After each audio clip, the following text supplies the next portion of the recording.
Pemirsa, Ketua KPK Firly Bahuri hari ini menjalani pemeriksaan oleh Dewan Pengawas KPK. Firly diperiksa terkait dugaan pelanggaran etik atas penonaktifkan Direktur Penyelidikan KPK Brigjen Endar Priantoro serta membocorkan diduga membocorkan dokumen penyelidikan dugaan korupsi di Kementerian ESDM. Pagi tadi, pimpinan KPK memenuhi panggilan Dewan Pengawas untuk diperiksa terkait dugaan pelanggaran etik. Dari informasi yang diterima, Firly diperiksa secara terpisah dengan koleganya, artinya komisioner KPK lainnya. Usai diperiksa, pimpinan KPK enggan mengungkapkan hasil atau materi pemeriksaan. Sebelumnya, Ketua KPK Firly Bahuri dilaporkan oleh Masyarakat Anti Korupsi Indonesia atau MAKI atas dugaan pembocoran dokumen hasil penyelidikan KPK.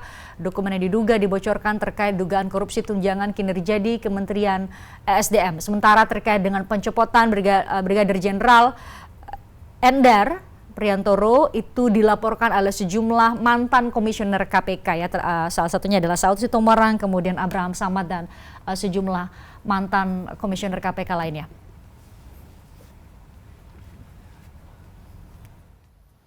Jadi hari ini pimpinan saya periode pertama bersama Pak Alex diperiksa atas laporan saudara Endar berkaitan dengan pengembalian saudara Endar Mabes Polri. Intinya itu.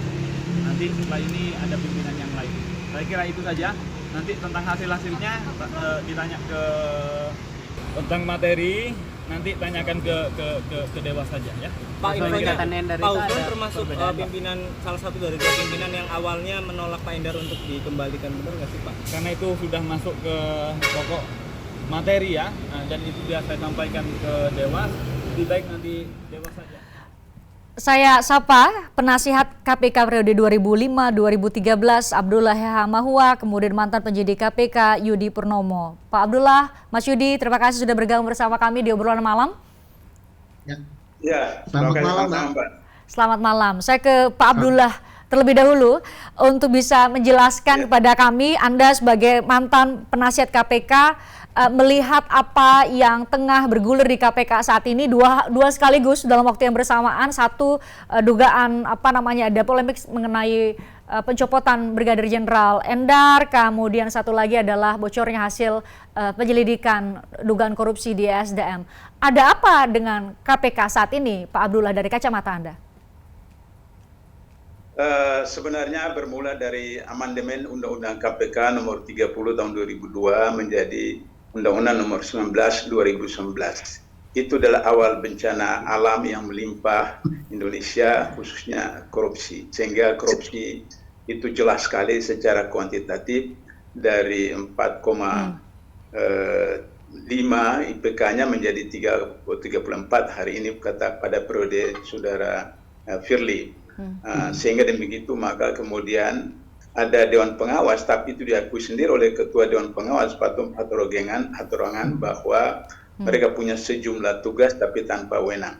Tapi sebenarnya itu adalah memang strategi untuk bagaimana membuat KPK tidak berdaya dan tidak berfungsi. Tapi sebenarnya kalau misalnya ada political will dari Dewan Pengawas, berbagai cara bisa ditempuh sehingga kemudian penegakan etika dan penegakan hukum itu bisa berlangsung. Kalau saudara Firly, itu banyak sekali pelanggaran kode etik yang nanti saudara Yuri sebagai mantan ketua wadah pegawai itu bisa menjelaskan. Tapi yang saya tahu paling tidak ketika beliau menjadi deputi penindakan itu saja sudah melakukan pelanggaran kode etik, di mana saya waktu diundang sebagai ahli untuk dimintai keterangan bahwa apakah yang dilakukan oleh saudara Firly itu melanggar kode etik atau tidak. Nah, sebelum saya diajukan pertanyaan, disiarkan video kecil, ada dua video kecil beberapa menit. Dan setelah saya lihat, saya katakan ini bukan pelanggaran etik, ini pelanggaran pidana. Sebab menurut Undang-Undang 30 2002 tentang KPK, orang KPK mulai dari pimpinan sampai di bawah, itu tidak boleh bertemu dengan tersangka, calon tersangka, saksi, calon saksi, dan keluarganya langsung. Dalam video itu dia berangkulan dua video berbeda dengan gubernur yang sedang diawasi oleh KPK. Nah, karena itu maka kemudian dilakukan sidang kode etik, dan dijatuhi hukuman berat. Tapi waktu itu lambat dikeluarkan SK eksekusi dari pimpinan, maka beliau ditarik oleh Kapolri dibawa menjadi Kapolda Sumatera Selatan. Beliau mengikuti tes seleksi pimpinan KPK, lolos di pansel sampai kemudian ke DPR. Pimpinan KPK waktu resmi mengirim surat ke DPR mengatakan bahwa orang ini bermasalah. Tapi bulat suara Komisi 3 memilih Firly sebagai ketua KPK. Jadi itu satu problem bagaimana untuk menghancurkan KPK sehingga diduga bahwa Firly ini masuk ke KPK untuk menyelamatkan orang-orang tertentu.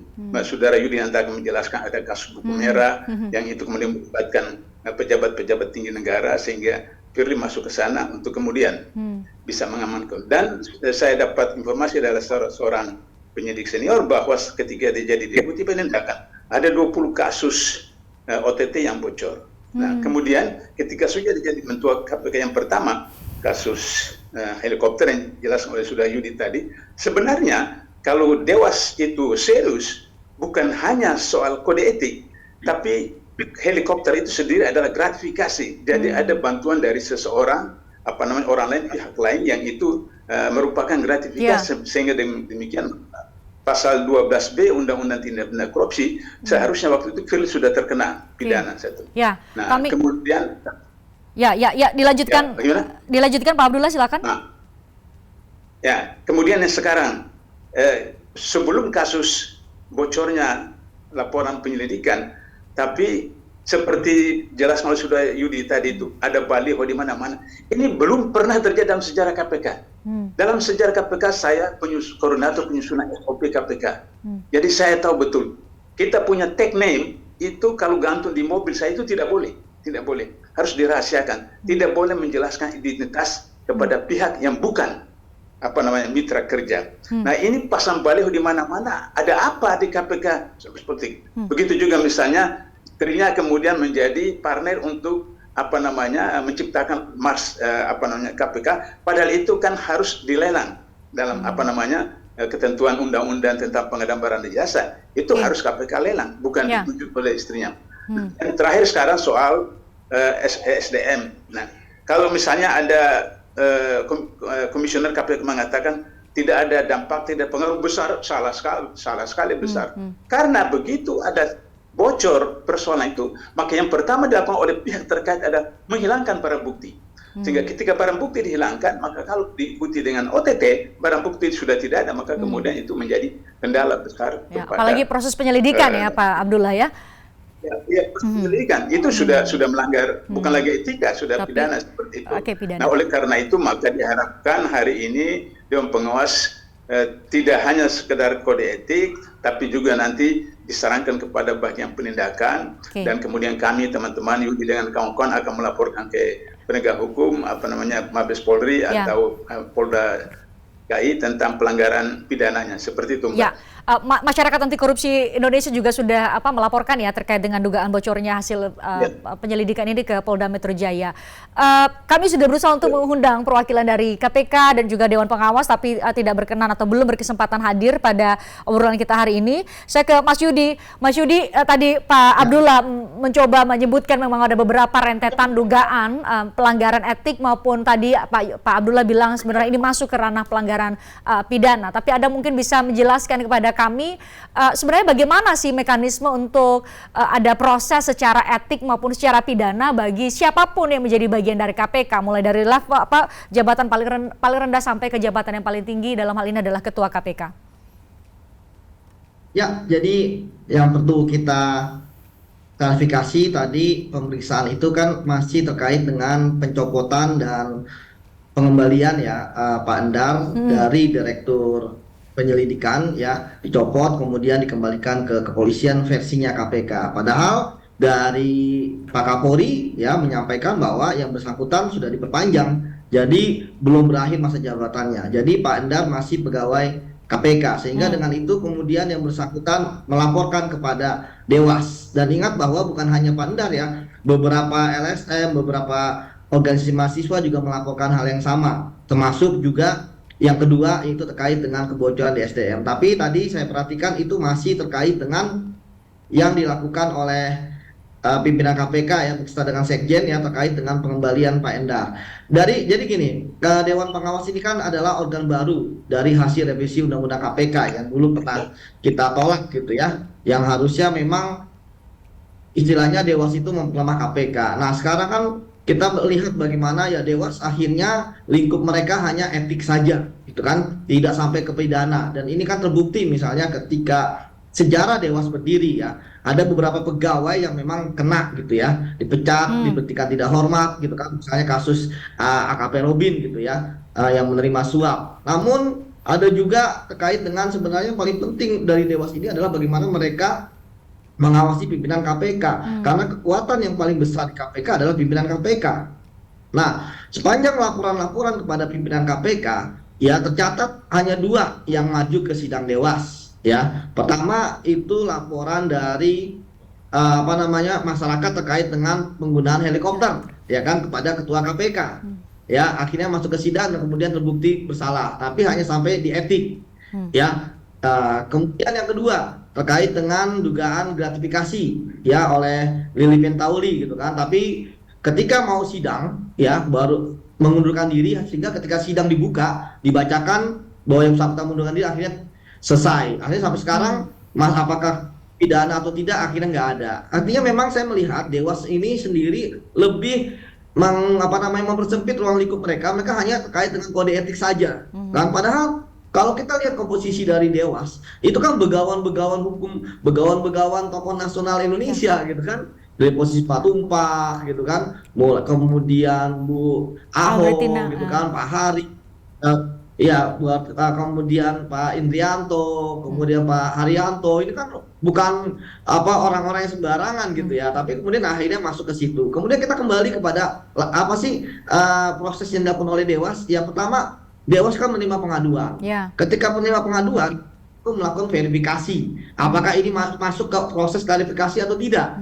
Kalau tidak, ya berarti nggak akan naik gitu kan. Nah, kalau ternyata diduga ada temuan, dan diduga ada pelanggaran kode etik gitu kan, yang diatur oleh Perdewas gitu ya. Nah, itu akan masuk ke klarifikasi. Nah, ketika klarifikasi, siapa sih yang dipanggil? Nah, kalau saya lihat di media, ya, yang dipanggil itu yang kemarin ya, tentu pertama pelapornya dulu. Memang pelapor itu pasti dipanggil untuk klarifikasi. Dia punya bukti apa, kenapa dilaporkan, dia tahu apa gitu kan.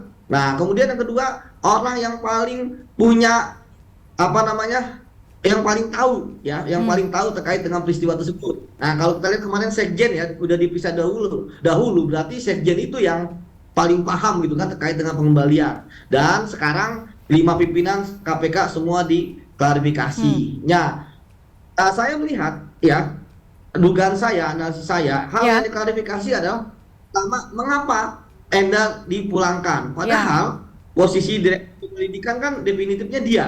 Ketika dipulangkan tentu pertama kosong, ya kan? Loh, ini malah pimpinan KPK yang mengosongkan jabatan, ya bukannya mengisi jabatan.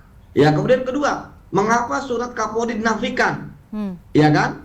Kenapa ada surat dari Kapolri dinafikan? Ini untuk apa? Untuk membuktikan ya pelanggaran etiknya, misalnya dia kan salah satu nilai dasarnya KPK kan sinergis, ya sinergi dan harmoni. Kalau dinafikan berarti ada pelanggaran etik di situ gitu kan, harusnya membangun hubungan yang baik dengan instansi lain. Kemudian yang ketiga, ya apakah Endar ya melanggar kode etik? Karena itulah yang menjadi alasan kuat untuk bisa mengembalikan ya melanggar kode etik berat atau disiplin berat gitu kan. Dewas sendiri sudah mengatakan tidak ada. Jadi itu yang kemudian diklarifikasi. Kemudian terkait dengan rapat, ya rapat itu berbicara apa, ya siapa ngomong apa, putusan seperti apa, apakah kolektif kolegial, apakah ada yang setuju, ada yang tidak setuju. Karena Dewas itu sebelum klarifikasi tentu mereka ya ada fungsional yang membantu mereka. Itu akan mengumpulkan semua surat dari Kapolri, surat dari pimpinan KPK, surat dari Sekjen dikumpulkan jadi satu, termasuk mungkin rekaman pembicaraan ketika rapat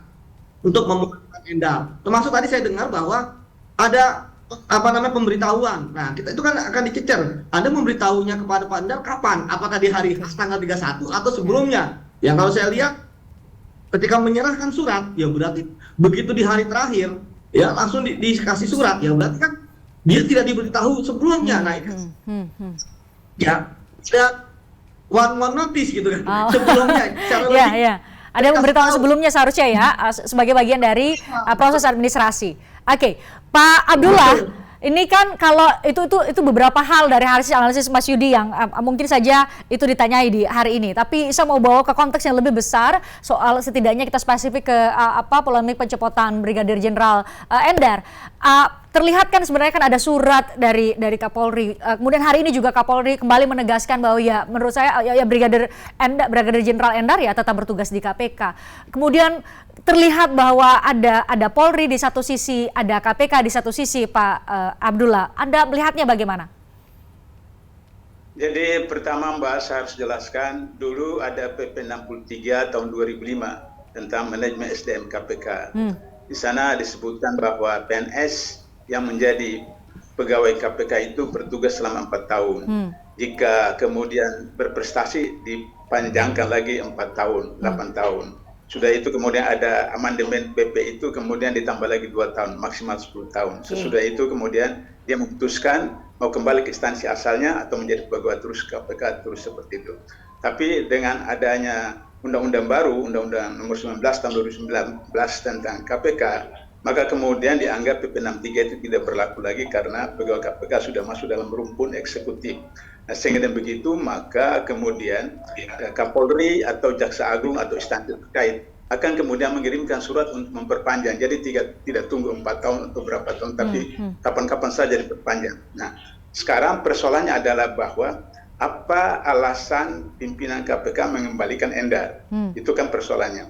Nah, ketika saya masih di KPK belum ada dewas, tak ada penasihat, maka seseorang dijatuhi hukuman di KPK bukan oleh pimpinan, tapi oleh Majelis Kode Etik, Dewan Pimpinan Pegawai, kemudian berdasarkan laporan hasil pemeriksaan oleh pengawas internal, baru kepada DPP melakukan majelis Kode Etik sidang, ditetapkan salah, baru kemudian eksekutornya adalah pimpinan, baik pelanggaran etik maupun pelanggaran pidana. Nah, kalau pelanggaran pidana itu kayak bagian penindakan, diproses seperti itu. Kalau dia bukan penyelenggara negara, dulu ada kasus kedua di KPK, itu dia bukan penyelenggara negara, dia pegawai biasa, maka kami laporkan ke Polda sehingga diproses. Gitu.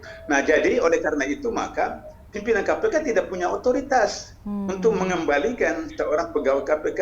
Kalau misalnya dulu DPP diambil alih oleh sekarang Dewan Pengawas, maka harus Dewan Pengawas yang memberikan rekomendasi bahwa dia melanggar kode etik atau tidak. Kalau misalnya pidana ada dari penindakan untuk melakukan verifikasi mulai dari lidik, kemudian lidik dan seterusnya. Nah, itu tidak ada. Yang ketiga seperti disebutkan oleh Saudara Yudi tadi, itu ada sinergitas. Salah satu tugas dari KPK itu kan koordinasi dan supervisi. Koordinasi dengan aparat penegak hukum, koordinasi dengan aparat pengawasan. Begitu juga supervisi. Sehingga demikian maka seharusnya kan ada hubungan itu antara kepolisian dengan Polri KPK. Ya Pak ya. Nah, itu kesalahan daripada Baik. Itu kesalahan dari pimpinan KPK. Baik. Kita tunggu bagaimana bergulir prosesnya di Dewan Pengawas. Tadi ada beberapa analisis yang setidaknya bisa menjadi membuka pengetahuan kami semua untuk jadi lebih tajam untuk melihat bagaimana proses yang terjadi di Dewan Pengawas, apakah sudah sesuai dengan harapan kita semua atau tidak. Terima kasih Pak Mas Yudi, terima kasih Pak Abdullah sudah bergabung bersama kami di obrolan malam. Saya selalu buat Anda berdua. Saya juga mengucapkan terima kasih buat Anda pemirsa yang sudah nonton kami. Saya Christian Grich, kita jumpa lagi besok. Tertarik dengan diskusi saya dengan para narasumber? Saksikan obrolan malam dengan topik-topik menarik lainnya. Jangan lupa subscribe ya channel YouTube Berita 1. Like, komen, dan share video ini ya. Terima kasih.